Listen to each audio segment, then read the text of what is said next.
अमृतसर से भी गुंडागर्दी की लाइव तस्वीरें सामने आई है। आजाद नगर में बदमाशों ने यहां हमला किया। मोहल्ले के लोगों ने शराबियों को खदेड़ दिया। मोहल्ले में ही शराब बेचती थी एक महिला, अपने साथियों को बुलाकर यह हमला किया। अब यमुनानगर से आपको ये तस्वीरें दिखाते किस तरह से यहां पर भी गुंडागर्दी की गई। मोहल्ले के लोगों ने शराबियों को हालांकि खदेड़ दिया। मोहल्ले में ही एक महिला शराब बेचती है, अपने साथियों को बुलाकर उसने हमला किया है। अमृतसर में गुंडागर्दी की ये तस्वीरें आपको दिखा रहे किस तरह से हाथों में लाठी डंडे लिए हुए ये बदमाश बीच सड़क पर हंगामा कर रहे हैं, मार पिटाई कर रहे हैं। शराबियों को खदेड़ा गया मोहल्ले के लोगों की तरफ से। एक महिला है जो मोहल्ले में शराब बेचती है और अपने साथियों को बुलाकर ये हमला करवाया गया।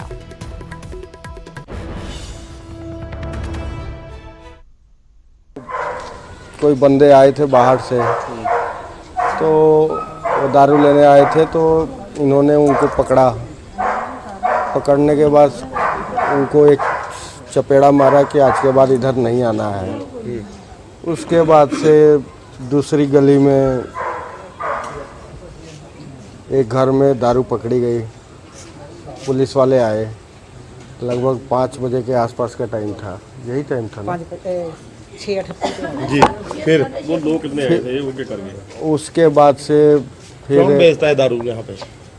एक जनानी यहाँ रहती थी। वो ਸਾਨੂੰ सूचना मिली कि उत्ते आजादनगर गुरिंदर सिंह ਤੇ ਜਸਵਿੰਦਰ ਸਿੰਘ ਦੇ ਘਰ ਦੇ ਲਾਗੇ ਕੁਝ ਲੋਕ ਜਿਹੜੇ ਆਪਸ ਵਿੱਚ ਝਗੜ ਰਹੇ ਨੇ, ਜਿਸ ਤੇ ਅਸੀਂ ਮੌਕੇ ਤੇ ਪੁੱਜੇ ਸਾਂ ਤਾਂ ਕਿ ਜਿਹੜਾ ਦੋ ਧਿਰਾਂ ਸੀ। ਦੂਸਰੀ ਪਾਰਟੀ ਜਿਹੜੀ ਇੰਦਰਾ ਕਲੋਨੀ ਤੋਂ ਆਈ ਸੀ ਤਾਂ ਇਹਨਾਂ ਨੂੰ ਜਿਹੜਾ ਸੀ ਲੜ ਰਹੇ ਸਨ ਜੀ। ਜਦੋਂ ਮੌਕੇ ਤੇ ਪੁਲਿਸ ਪਾਰਟੀ ਗਈ ਤੇ ਦੋਵੇਂ ਪਾਰਟੀਆਂ ਜਿਹੜੀਆਂ ਖਿਸਕ ਗਈਆਂ, ਦੋਵਾਂ ਧਿਰਾਂ ਨੂੰ ਸੱਟਾਂ ਲੱਗੀਆਂ ਸੀ। ਇਹਨਾਂ ਨੂੰ ਦਾਖਲ ਕਰਕੇ ਹਸਪਤਾਲ ਜਿਹੜਾ ਵਾ ਇਹਨਾਂ ਨੂੰ ਦੋਵਾਂ ਧਿਰਾਂ ਨੂੰ ਭੇਜਿਆ ਗਿਆ। सीसीटीवी फुटेज सानू मिली। सीसीटीवी फुटेज के आधार पर जोड़े भी लोग दोषी पाए गए उन्होंने खिलाफ कानूनी कार्रवाई की जाए। बड़ी खबर हरियाणा से। हरियाणा ने चीन को डबल झटका दिया है। न्यूज 18 से एक्सक्लूसिव बातचीत में बिजली मंत्री का बयान। 2 निजी कंपनियों के टेंडर रद्द किए हैं। यमुनानगर और खेदर थर्मल प्लांट के टेंडर रद्द किए हैं। करीब 800 करोड़ के 2 टेंडर हैं जो रद्द कर दिए हैं। अब नए सिरे से टेंडर होंगे और भारतीय कंपनियों को मौका दिया जाएगा।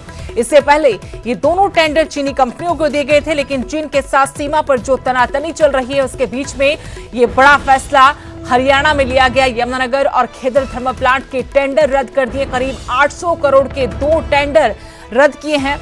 एक तगड़ा झटका चीन को हरियाणा सरकार की तरफ से दिया गया है। नए सिरे से इन दोनों थर्मल प्लांट के टेंडर होंगे और उसके बाद भारतीय कंपनियों को ही प्राथमिकता दी जाएगी।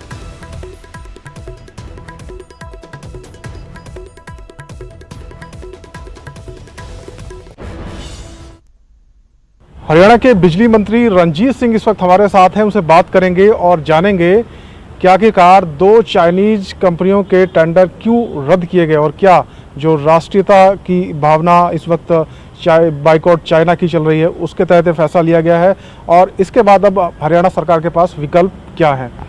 सर, सबसे पहला सवाल तो यही है कि चाइना के खिलाफ एक सेंटीमेंट बन रहा है पूरे देश में, बाइकआउट चाइना की मुहिम चल रही है और हरियाणा सरकार ने ऐसे में बहुत बड़ा फैसला लिया है। क्या वजह इस फैसले की? सर देखिए, कोरोना करके तो पूरे वर्ल्ड में थ्रू आउट उनके देश में नहीं सब जगह ही है।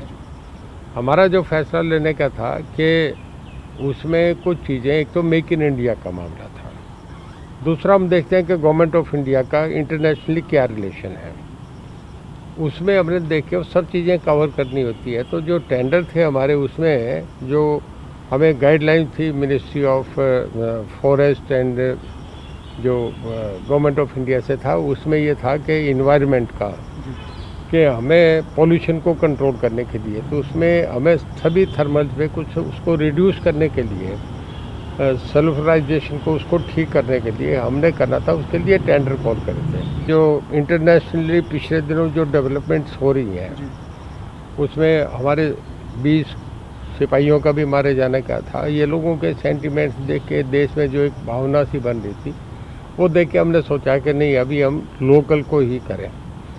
तो अभी हमने जो कॉल करी है उसमें लोकल कंपनीज को ही करा है, वो हमने टेंडर दोनों ही कैंसिल कर दिए। और सर, ये क्या टेंडर थे, किस प्रकार का काम था जो ये जो प्रोजेक्ट के तहत उनको दिया जाना था और क्या लागत थी सर इसकी? देखिए, जो पोलराइजेशन था आपका, इसका जो पोल्यूशन का था, उसको रिड्यूस करने के लिए इसमें कुछ सल्फर वगैरह डल के इसको कम करने का था जी। उसके लिए टेक्निकली तो वो लोग इसमें समझ रहे हैं, पहले डेमोन्स्ट्रेशन दे के गए थे, वो करने का था, तो उसमें हमने ये कर दिया। बाकी लोकल कंपनीज हैं जिन्होंने पार्टिसिपेट करा, अब दोबारा से टेंडर आ जाएंगे, रेट्स आएंगे, वही है एक क्राइटेरिया के, जिसके रेट कम होंगे उसे देंगे, पर उसमें दूसरों का पार्टिसिपेशन नहीं होगा। तो ये प्रोसेस हो चुका है, फैसला लिया जा चुका है, और इसमें सर अब क्या विकल्प है, क्या कंडीशन लगाई जाएंगी दोबारा से? अगर ऐसी ये चाइनीज कंपनी बिड करती हैं तो फिर उस स्थिति में क्या होगा? देखिए, मैं वो नहीं करता, वो तो टेक्निकल लोग तय करेंगे, थर्मल के चीफ इंजीनियर को बुलाए जाएंगे, हमारे एमडीज हैं वो बैठेंगे, एसीएस वो बैठेंगे, वो म्यूचुअली सब तय करके ही करेंगे कि इसमें क्या होता है। वो तो हम तो टेंडर तो नहीं तय करते, तय तो डिपार्टमेंट करता है जी। तो बिजली मंत्री रणजीत सिंह कह रहे हैं कि बिजली विभाग ने जो फैसला लिया है वो 2 चाइनीज कंपनियों का जो टेंडर है उसको कैंसिल कर दिया है, और वो अपने विभाग के तहत उनका ये फैसला लिया गया। हरियाणा सरकार अभी क्या फैसला लेगी ये अभी कैबिनेट में तय होगा। चंडीगढ़ से कैमरामैन सुखजिंदर सिंह के साथ मनोज कुमार, न्यूज़ 18। अगली बड़ी खबर पंजाब से, जहां कोरोना से 5 और मौतें हुई हैं। जालंधर में कोरोना से 3 लोगों की जान गई है। लुधियाना में 85 वर्षीय बुजुर्ग ने दम तोड़ा है। अमृतसर में 67 वर्षीय महिला की जान गई है। प्रदेश में अब तक 107 लोगों की कोरोना की वजह से मौत हुई है।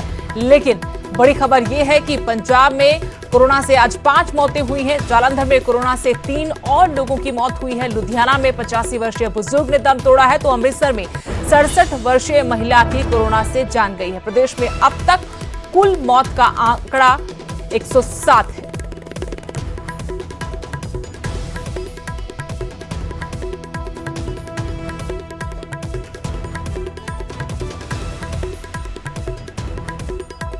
बड़ी खबर पंजाब से, जहां कोरोना की वजह से 5 और मौतें हुई, यानी 5 लोगों की और जान गई है। जालंधर में कोरोना से 3 लोगों की जान गई है। लुधियाना में 85 वर्षीय बुजुर्ग ने दम तोड़ा है, तो अमृतसर में भी एक बुजुर्ग महिला की जान गई है। लगातार मौत का आंकड़ा प्रदेश में बढ़ता हुआ अब तक 107 लोग हैं जिनकी इस महामारी में जान गई है। लेकिन हैरान कर देने वाला आंकड़ा ये कि पंजाब में 5 और मौतें हो गई हैं। अकेले जालंधर में 3 लोगों की जान गई है। मेरे से सुरेंद्र कंबोज जुड़ गई इसी खबर पर और जानकारी के साथ। सुरेंद्र, सिर्फ जालंधर में ही 3 और मौतें हो गई हैं, क्या जानकारी है? जी बिल्कुल सुरेश, जैसे कि जालंधर में लगातार कोरोना के मामले जो है बढ़ते जा रहे हैं। पिछले दिनों भी 78 और उसके बाद 35, उसके बाद 50 और आज 25 मामले जो हैं वो सामने आए हैं। और इसमें एक 28 साल जो लड़की है, जो जवान मौत हुई है कोरोना से, 28 साल की लड़की है, उसकी मौत हुई है। कुल मिलाकर के आज 3 मौतें हुई हैं। 3 मौतों की जो खबर है वो सामने आई है। इसमें से कल एक बाद देर शाम की मौत है, और एक रात की, और एक आज सुबह जो 28 साल लड़की है उसकी मौत हुई थी। लेकिन सुरेंद्र, जिस लड़की की आप बात कर रहे हैं, क्या कोई दूसरी तरह की बीमारी भी लड़की को थी? बिल्कुल, ये पहले बीमारी से ग्रस्त थी जो लड़की, जिसको निजी हॉस्पिटल में दाखिल करवाया गया था। उसके बाद इसको सिविल हॉस्पिटल में दाखिल करवाया गया, जहां पर इसकी कोरोना पॉजिटिव टेस्ट लिए गए, जिसकी कोरोना पॉजिटिव रिपोर्ट जो पॉजिटिव आई है। उसके बाद आज सुबह अर्ली मॉर्निंग जो है इसकी मौत हो गई है। अब तक 18 लोगों की जालंधर में मौत हो चुकी है, और कुल मिलाकर जो मामले हैं जालंधर में वो 590 के पास पहुंच गए। शुक्रिया सुरेंद्र जानकारी देने के। तो जालंधर में खतरा लगातार बढ़ता हुआ और आज 3 मौतें कोरोना के चलते हुई है। इसमें एक 28 साल की युवती भी बताई गई है, और मौत का कुल आंकड़ा पंजाब में 107 हो गया है।